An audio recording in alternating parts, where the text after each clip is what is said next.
Hello friends, welcome back to my channel.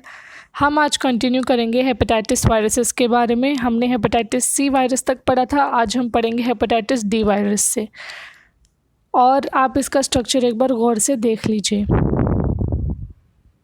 Hepatitis D virus, it is a very serious liver disease caused by infection with the hepatitis D virus। ये एक बहुत ज़्यादा serious liver disease होता है जो एक virus called hepatitis D virus इसको produce करता है। और hepatitis D only occurs among people who are infected with hepatitis B virus. Transmission requires contact with infectious blood. At risk population include intravenous drug abuses and men who have sex with other men। कि hepatitis D virus mainly किस में दिखता है हमें, जिसको hepatitis B virus हो चुका है उनमें हमें हेपेटाइटिस डी वायरस मेनली पाया जाता है। और इसके ट्रांसमिशन कैसे होते हैं? इन्फेक्शियस ब्लड से होते हैं और ऐसे कोई मैन टू मैन सेक्स से भी होता है। और the dual infection of HDV and HBV can result in more serious disease and worse outcome।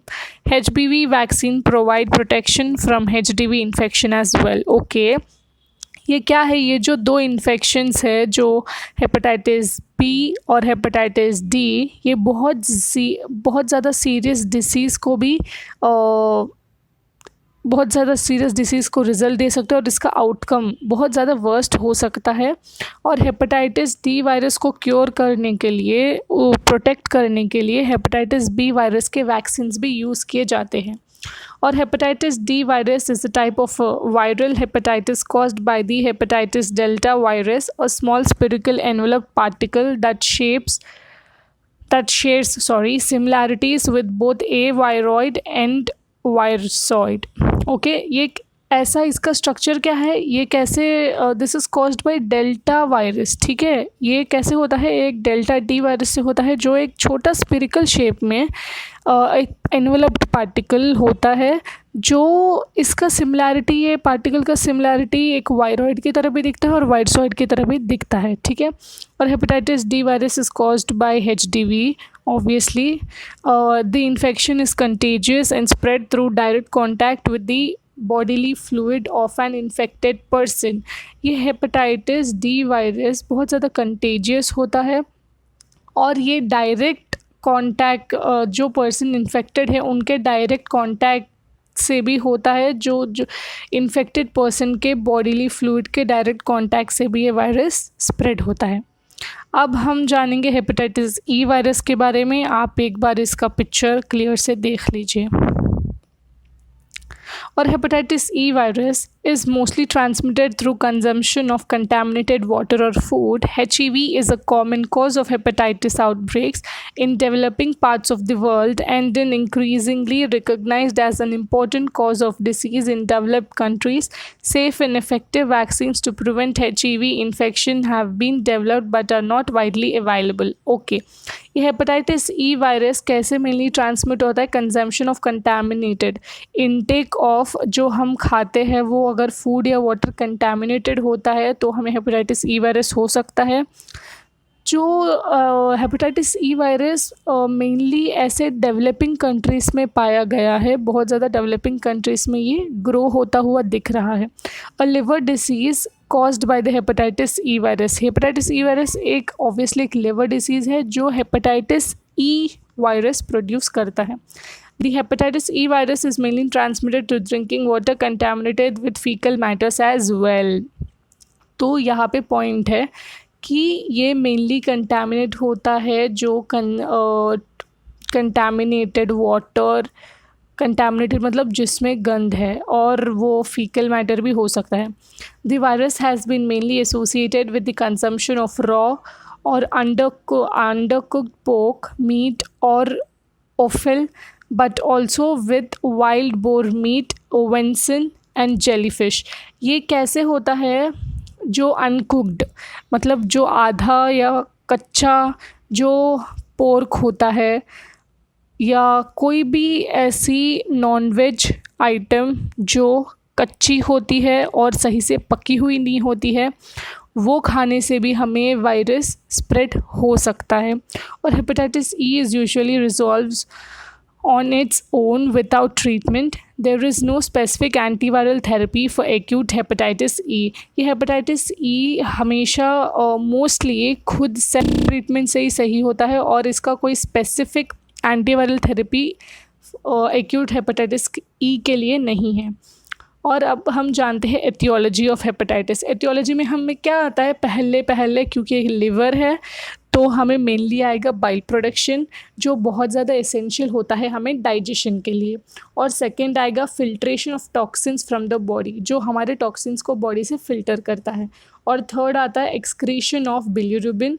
Bilirubin क्या है, एक प्रोडक्ट है जो हमारे ब्रोकन डाउन आरबीसीज और कोलेस्ट्रॉल और ड्रग्स को ये करता है, एक्सक्रीट करता है।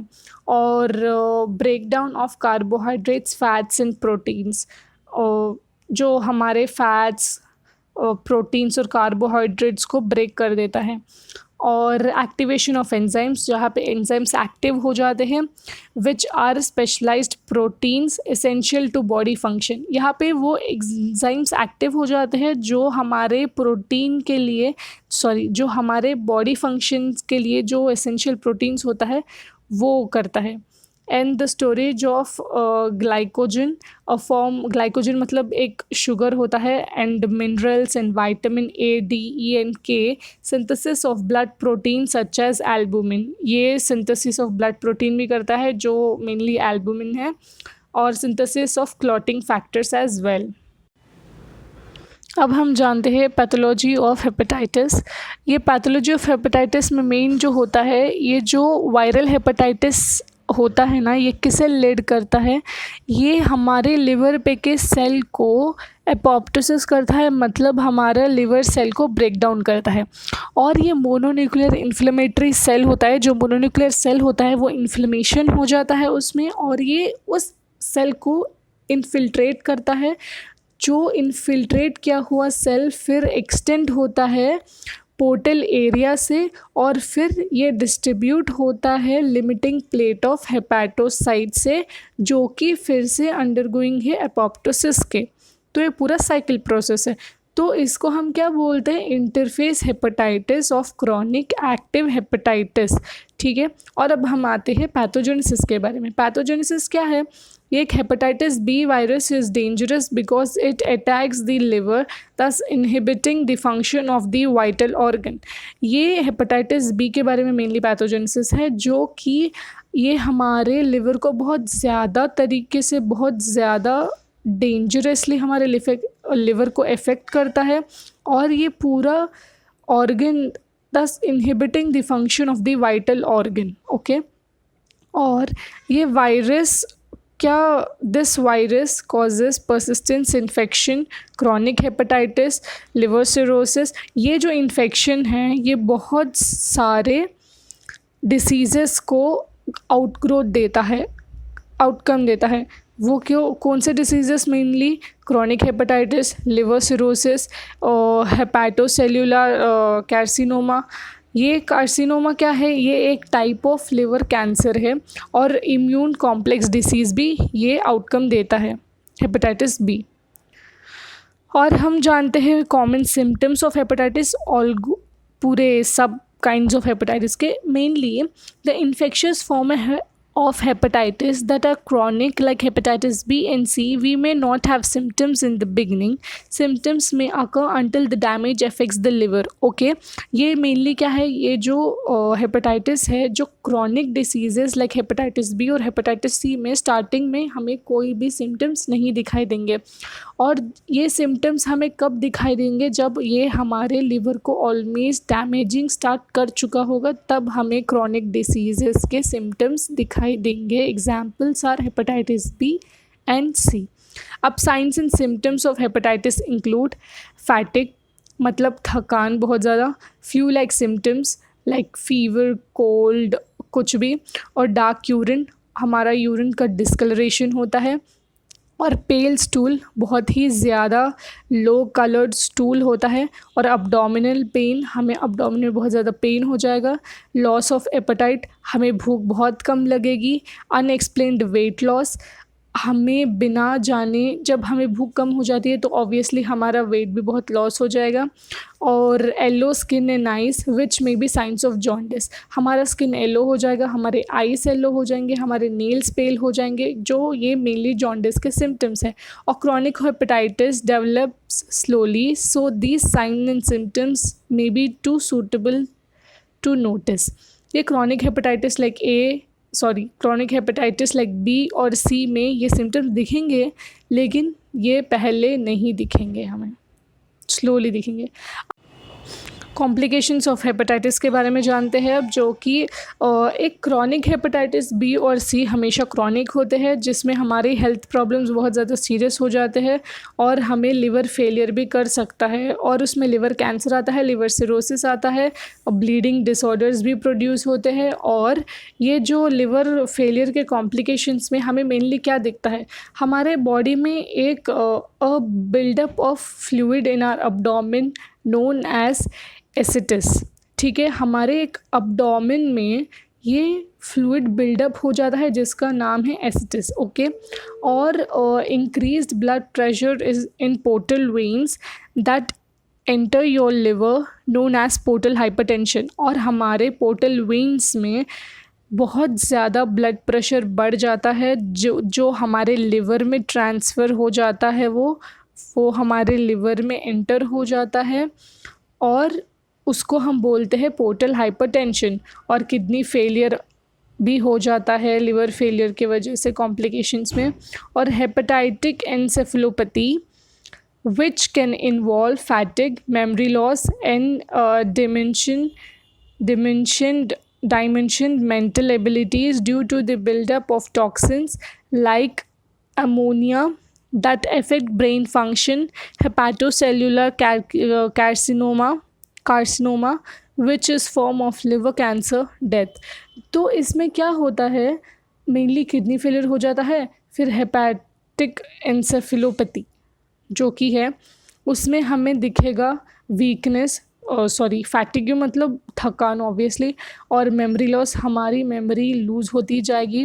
और मेंटल एबिलिटी, मेंटल हेल्थ भी बहुत चेंज होता रहेगा, क्योंकि हम टॉक्सिन्स लेंगे, हमारे अंदर टॉक्सिन्स बिल्डअप होते रहेंगे, like ammonia that affects the brain function. Ammonia हमारे ब्रेन फंक्शन को बहुत ज़्यादा अफेक्ट करता है। और hepatocellular carcinoma which is a liver cancer, remember, and which is a form of liver cancer, देखा। और ये डेथ को भी कॉज कर सकता है।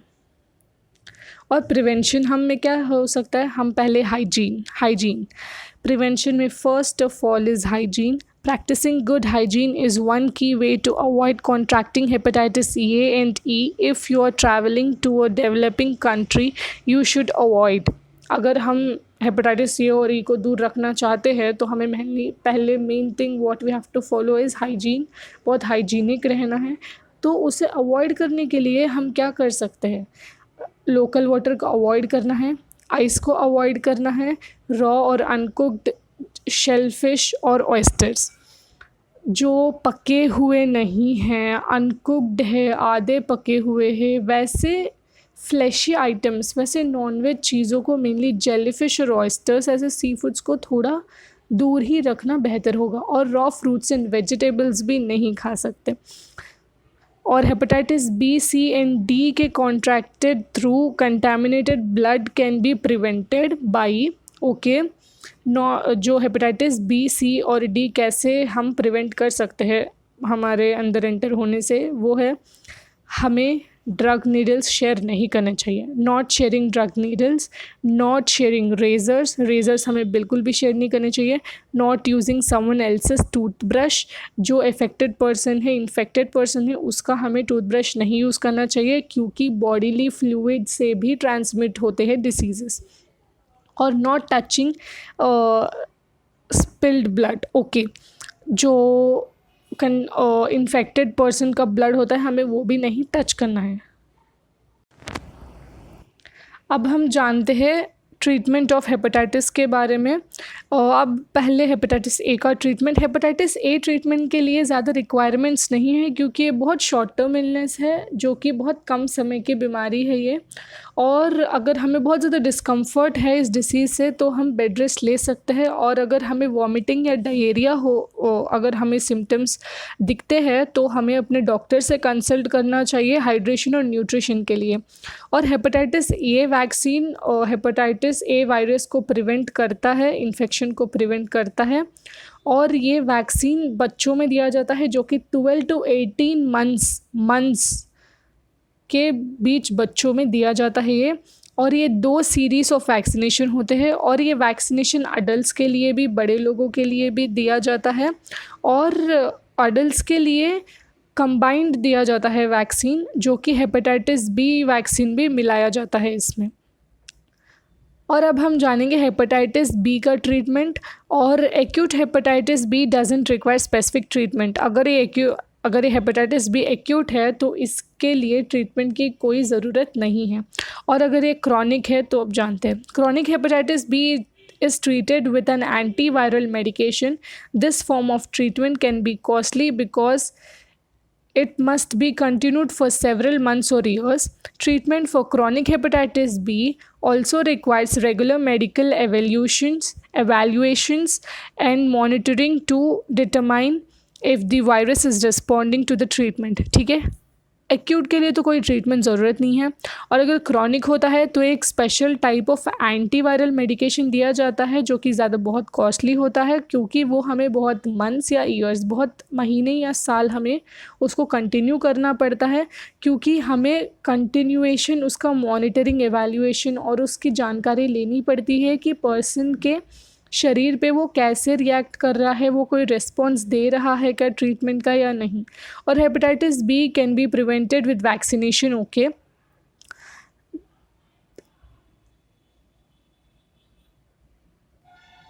और ये हेपेटाइटिस बी वायरस वैक्सीनेशन से भी प्रिवेंट हो सकता है। और ये बच्चों में, न्यूबॉर्न बच्चों में, अभी जो बच्चे पैदा होते हैं उनमें दिए जाने की बहुत ज़्यादा सजेशंस है।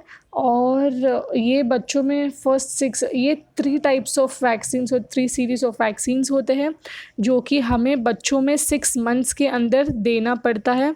और ये वैक्सीनेशन हेल्थ केयर और मेडिकल प्रोनल में भी रिकमेंड किया जाता है। और अब हम बात करते हैं ट्रीटमेंट फॉर हेपेटाइटिस सी। ये hepatitis C antiviral medications are used to treat both acute and chronic forms of hepatitis C. इसमें एंटीवायरल मेडिकेशन यूज़ किया जाता है दोनों हेपेटाइटिस एक्यूट और क्रॉनिक हेपेटाइटिस सी में।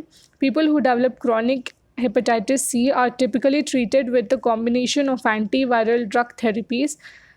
जो जिनमें क्रॉनिक हेपेटाइटिस सी होता है वो एंटीवायरल ड्रग थेरेपीज से वो उनका ट्रीटमेंट किया जाता है।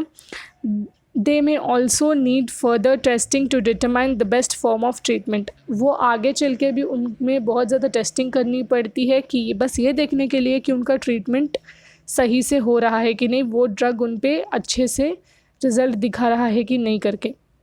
और people who develop cirrhosis, scarring of the liver or liver disease as a result of chronic hepatitis C may be candidates for a liver transplant। और जिन लोगों में सिरोसिस डेवलप हुआ है, सिरोसिस मतलब मैंने पहले भी बोला था, स्कारिंग ऑफ द टिश्यू, हमारे लिवर के ऊपर का टिश्यू में स्कार्स जम जाते हैं, मार्क्स जम जाते हैं। और अगर ये लिवर डिसीज़ क्रॉनिक हेपेटाइटिस में होता है तो हमें कभी कभार लिवर ट्रांसप्लांटेशन की भी ज़रूरत पड़ जाती है। Currently there is no vaccination for hepatitis C. Liver transplant हो सकता है लेकिन उसका वैक्सीनेशन नहीं है। और अब हम जानते हैं ट्रीटमेंट फॉर हेपेटाइटिस डी और ई। हेपेटाइटिस डी का ट्रीटमेंट है और there are no antiviral medication exists for the treatment of hepatitis D at this time. According to 2013 study trusted source, a drug called alpha interferon can be used to treat hepatitis D, but it only shows improvement in about 25 to 30% of people. यहाँ पे antiviral कोई भी medication नहीं use किया जा रहा है hepatitis D के लिए। और ये एक मेनली 2013 के स्टडी ट्रस्टेड सोर्सेस ने एक ड्रग इंट्रोड्यूस किया था जिसका नाम है अल्फ़ा इंटरफेरॉन, जो कि हेपेटाइटिस डी को ट्रीट कर सकता है, लेकिन इसका इम्प्रूवमेंट बस 25 to 30% लोगों में ही नज़र आया है। और hepatitis D can be prevented by getting the vaccination of hepatitis B, as infection with hepatitis B is necessary for the hepatitis D to develop. Okay, क्योंकि हेपेटाइटिस डी और हेपेटाइटिस बी लिंक्ड थे, हमने पहले भी पढ़ा था। अगर जिस पेशेंट में हेपेटाइटिस बी वायरस पाया जाता है उसमें हेपेटाइटिस डी भी वायरस पाया जाता है, तो इस वजह से हेपेटाइटिस डी वायरस के लिए हेपेटाइटिस बी वायरस के वैक्सीनेशंस यूज़ किए जाते हैं। और अब हम जानते हैं हेपेटाइटिस ई वायरस की treatment. Currently, no specific medical therapies are available to treat hepatitis E because the infection is often acute. It typically resolves on its own. People with this type of infection are often advised to get advocate rest. ये क्या है, इसका कोई अभी तक कोई medical therapy नहीं आया है, क्योंकि हेपेटाइटिस ई खुद से ही ट्रीट होना, खुद से ही अच्छा होना हो जाता है, क्योंकि ये मेनली एक्यूट ही दिखा है अभी तक तो वो खुद अपने आप it resolves on its own, खुद अपने आप सही हो जाता है। और ये पीपल जिसमें हेपेटाइटिस ई वायरस इन्फेक्शन होता है उनको मेनली एडवोकेट रेस्ट दिया जाता है, उनको बहुत ज़्यादा फ्लूइड्स पीने बोला जाता है, बहुत ज़्यादा अच्छे न्यूट्रिशियस फूड्स खाने बोला जाता है, उनको अल्कोहल बिल्कुल ज़्यादा restricted है। और however pregnant women who develop this infection require close monitoring and care। अगर ये pregnant women में होता है तो उनको बहुत ज़्यादा ध्यान दिया जाता है और उनका monitoring हर टाइम किया जाता है। अब हम बात करते हैं डायग्नोसिस ऑफ हेपेटाइटिस की। तो डायग्नोसिस में फ़र्स्ट टेस्ट हमारा हमेशा होगा liver function test. Liver function test uses blood samples to determine how efficiently your liver is working. Okay, liver function test में हमारे ब्लड सैम्पल्स लिए जाते हैं बस ये देखने के लिए कि हमारा लिवर कैसे काम कर रहा है। अब normal results of these tests may be the first indication that there is a problem, especially if you don't show any signs on a physical exam of liver disease। ये टेस्ट मेनली हमें ये test अगर अब normal हुआ तो ये first sign है कि हमें लिवर डिसफंक्शन है, क्योंकि फिज़िकल एग्जामिनेशंस में हमें सही से पता नहीं चलता है। हाई लिवर एंजाइम लेवल में indicate that your liver is distressed, damaged और नॉट फंक्शनिंग प्रॉपरली। अगर इसके एंजाइम लेवल्स हाई हो जाते हैं तो इसका मतलब ये है कि हमारा लिवर बहुत स्ट्रेस्ड है, बहुत डैमेज हो चुका है और हमारा लिवर सही से फंक्शन नहीं कर रहा है। और अदर ब्लड टेस्ट जो होते हैं, if your liver function test are abnormal, your doctor will likely order other blood tests to detect the source of the problem. These tests can be checked for the viruses that cause hepatitis. They can also be used to check for an antibiotic that are common in condition like autoimmune hepatitis। ये अगर हमें abnormal दिखा liver function test में और आगे चल के और हमें जानना है तो हमारे डॉक्टर्स हमें और ज़्यादा टेस्ट प्रिस्क्राइब करेंगे और सोर्स का प्रॉब्लम का सोर्स जानने के लिए, और इसके through it is used to check, और इसके एंटीबॉडीज़ भी चेक किए जाते हैं और क्योंकि ऑटोइम्यून हेपेटाइटिस भी होता है। और अल्ट्रासाउंड, इमेजिंग टेस्ट्स में हम आएंगे ultrasound and abnormal ultrasound uses ultrasound wave to create a image of the organs within your abdomen। ये अल्ट्रासाउंड इमेज हमारे abdominal ऑर्गन्स को अल्ट्रासाउंड वेव से एक इमेज क्रिएट करके बताता है। This test allows your doctor to take a close at your liver and nearby organs it can reveal। Okay, wait। तो ये टेस्ट जो है हमारे डॉक्टर को इसमें सही से दिख जाएगा कि लिवर कैसा है और उसके आसपास के ऑर्गन्स कैसे हैं। तो इसमें क्या रिवील करते हैं हम, स्पेशली जो अब्डोमेन में फ्लूइड प्रेजेंट होता है हम अल्ट्रासाउंड से वो देख सकते हैं। लिवर अगर डैमेज हुआ है या लिवर साइज़ में इंक्रीज़ हुआ है, जो एनलार्जमेंट बोलते हैं, अगर वो हुआ है हम वो भी देख सकते हैं अल्ट्रासाउंड से, और लिवर ट्यूमर्स भी देख सकते हैं हम अल्ट्रासाउंड से, और अबनॉर्मेलिटीज़ ऑफ योर गैल ब्लैडर भी अगर कोई अबनॉर्मेलिटी है गैल ब्लैडर में वो भी देख सकते हैं। और liver biopsy is an invasive procedure that involves your doctor taking a sample of tissue from your liver.